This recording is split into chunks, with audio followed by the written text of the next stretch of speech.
नमस्कार। बिहार के शहरों को आधुनिक, आत्मनिर्भर और रोजगार आधारित बनाने की दिशा में राज्य सरकार ने बड़ी पहल शुरू की है। पटना के अधिवेशन भवन में विश्व बैंक के सहयोग से 2 दिवसीय बिहार अर्बन ट्रांसफॉर्मेशन प्रोग्राम का शुभारंभ किया गया। नगर विकास एवं आवास विभाग के मंत्री नीतीश मिश्रा ने कहा कि विकसित बिहार के लिए शहरीकरण, औद्योगिकरण और पर्यटन 3 प्रमुख मंत्र हैं। कार्यक्रम में नगर निकायों की वित्तीय मजबूती, संपत्ति कर संग्रह, नई टाउनशिप, डिजिटल नवाचार और स्मार्ट फाइनेंसिंग पर विशेष चर्चा हुई। नगर विकास एवं आवास विभाग की ओर से आयोजित इस कार्यक्रम में मंत्री नीतीश मिश्रा ने कहा कि बिहार ने पिछले 20 वर्षों में विकास की लंबी यात्रा तय की है। अब राज्य का लक्ष्य केवल शहरों का विस्तार करना नहीं, बल्कि ऐसे शहर विकसित करना है जो आर्थिक रूप से मजबूत हो, रोजगार पैदा करें और नागरिकों को बेहतर सुविधाएं दें।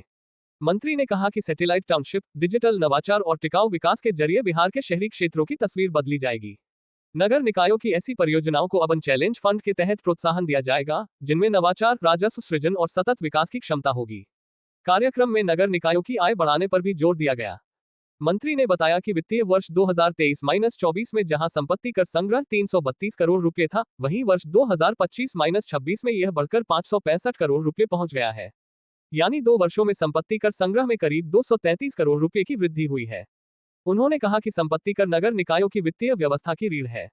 इसलिए संपत्ति मूल्यांकन में सुधार, डिजिटल टैक्स कलेक्शन सिस्टम और कर अनुपालन बढ़ाना सभी नगर निकायों की प्राथमिकता होनी चाहिए।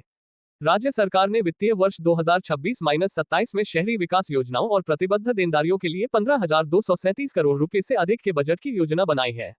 वहीं विश्व बैंक अगले 10 वर्षों तक बिहार के शहरी स्थानीय निकायों को वित्तीय आत्मनिर्भरता, नगर वित्त, एसेट मैनेजमेंट, म्यूनिसिपल बॉन्ड और आधुनिक शहरी नियोजन के क्षेत्र में सहयोग देगा। कार्यशाला में नगर निकायों के अधिकारियों और कर्मचारियों को वित्तीय प्रबंधन, स्मार्ट फाइनेंसिंग, पीपीपी मॉडल और एकीकृत शहरी नियोजन की ट्रेनिंग दी जा रही है। विभाग के प्रधान सचिव विनय कुमार ने कहा कि बिहार में रोजगार सृजन, आर्थिक गतिविधियों के विस्तार और विश्व स्तरीय सुविधाओं के लिए नियोजित शहरीकरण जरूरी है। उन्होंने कहा कि राज्य में नए टाउनशिप विकसित किए जा रहे हैं और शहरी विकास के जरिए अर्थव्यवस्था, संस्कृति तथा रोजगार के अवसरों में व्यापक बदलाव लाने का प्रयास किया जा रहा है। विश्व बैंक की प्रतिनिधि रोसाना निट्टी ने भी कहा कि शहरों के बेहतर प्रबंधन और विकास के लिए निजी क्षेत्र से राजस्व जुटाने के विकल्पों पर काम करना होगा। कुल मिलाकर बिहार सरकार अब शहरों को केवल प्रशासनिक इकाई नहीं, बल्कि आर्थिक विकास और रोजगार सृजन के केंद्र के रूप में विकसित करने की तैयारी में है। विश्व बैंक की साझेदारी और नगर निकायों की वित्तीय मजबूती पर फोकस से आने वाले वर्षों में बिहार के शहरी ढांचे में बड़े बदलाव की उम्मीद की जा रही है।